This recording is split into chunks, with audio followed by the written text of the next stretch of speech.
How would you feel if the only thing we knew about presidential candidates was their stance on issues? No information on party, name, gender, race, or religious beliefs, or lack thereof. Would it be based on their actual stance, or what they claim is their stance? You should look up the philosophical thought experiment called the Veil of Ignorance. It poses a similar question.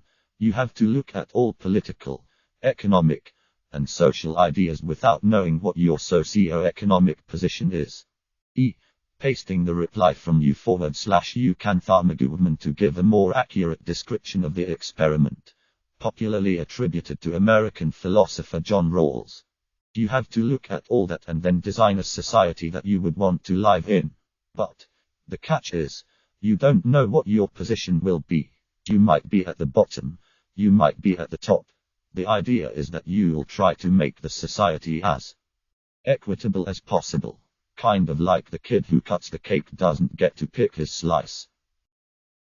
I don't think it would work.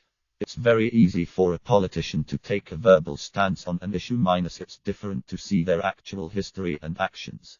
Politicians would just sound as vague and non-committal as possible, which they usually already do, and we wouldn't be able to hold them accountable if they were being dishonest about their actual platforms and beliefs. It would just cause more problems, if anything. It should be like the blind auditions on The Voice. They'd lie even more to get elected than they do now. God, this is such a Reddit post. The best bullshitter wins. Not that that changes much, but without anything to hold them accountable to their statements and commitments, it's just a mess. How would you feel if r/us Reddit banned leading questions that begin with how would you feel?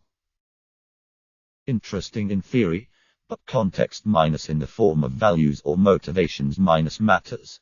For a very extreme example, you can go to r/political compassmemes/ and see that two people in a vacuum oppose chattel slavery from Africa, but one of them opposes it because the institution itself is wrong, lib-left, and the other because they don't want black people in America, alt-right.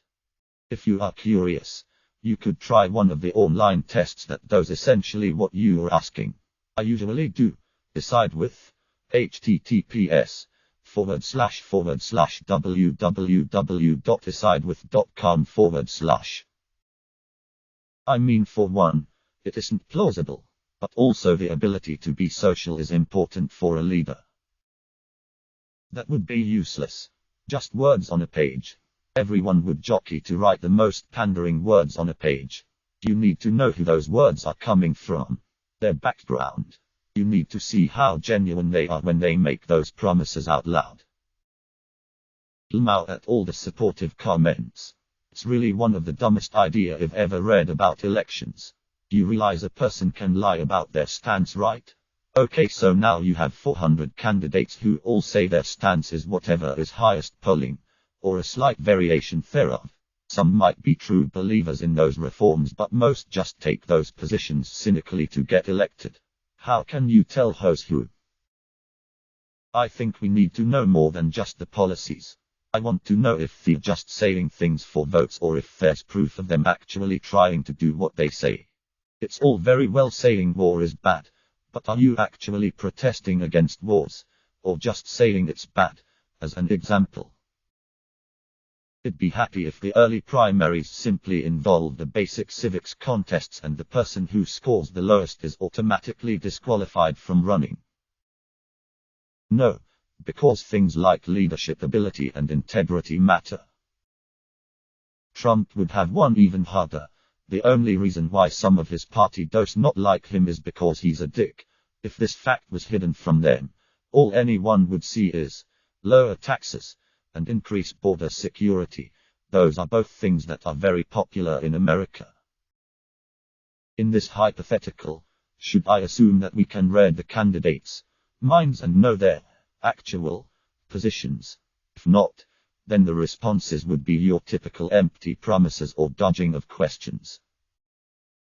I'd definitely not vote for any candidate promising free stuff, that's for sure.